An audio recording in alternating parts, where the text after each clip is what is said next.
Ullal ಕೋಟೆಪುರದ fish mill ಒಂದರಿಂದ ಮಂಗಳೂರು ಬಂದರಿಗೆ fish mill ಆಯಿಲನ್ನು ಹೊತ್ತೊಯ್ಯುತ್ತಿದ್ದ ಬೃಹತ್ ಕ್ಯಾಂಟರ್ ಒಂದರಿಂದ ತಾಂತ್ರಿಕ ದೋಷ ಉಂಟಾಗಿ ಭಾರೀ ಪ್ರಮಾಣದ ಫಿಶ್ ಆಯಿಲ್ ರಸ್ತೆಯಲ್ಲೇ ಸೋರಿಕೆಯಾಗಿತ್ತು.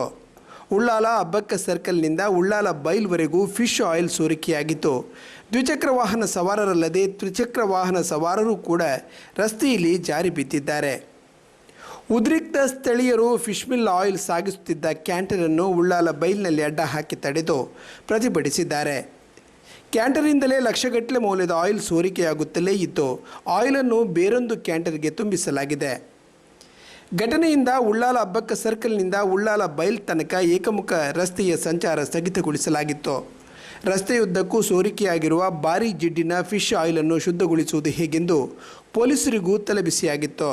ಉಳ್ಳಾಲ ನಗರ ಪ್ರದೇಶದಲ್ಲಿರುವ ಅನಧಿಕೃತ ಫಿಶ್ ಆಯಿಲ್ ಮಿಲ್ಲುಗಳಿಂದ ಜನರು ದಿನನಿತ್ಯ ತೊಂದರೆ ಅನುಭವಿಸುತ್ತಿದ್ದಾರೆ. ಫ್ಯಾಕ್ಟರಿಗಳ ಗಬ್ಬು ವಾಸನೆ ಮಾತ್ರವಲ್ಲದೆ ಸಮೀಪದ ಮಂಗಳದೇವಿ ಪರಿಸರಕ್ಕೂ ವ್ಯಾಪಿಸಿದೆ. ಇದೀಗ ಭಾರೀ ಪ್ರಮಾಣದಲ್ಲಿ ರಸ್ತೆಯಲ್ಲಿ ಫಿಶ್ ಮಿಲ್ ಆಯಿಲ್ ಸೋರಿಕೆಯಾಗಿರುವುದರಿಂದ ಇಡೀ ಉಳ್ಳಾಲವೇ ಗಬ್ಬು ನಾರುವಂತಾಗಿದೆ.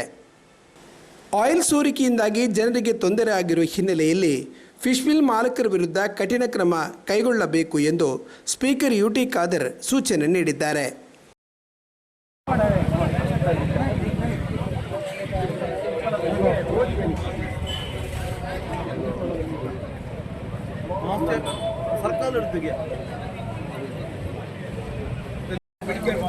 ನಂಬರ್ಸ್ ಎಲ್ಲ ಮರಿ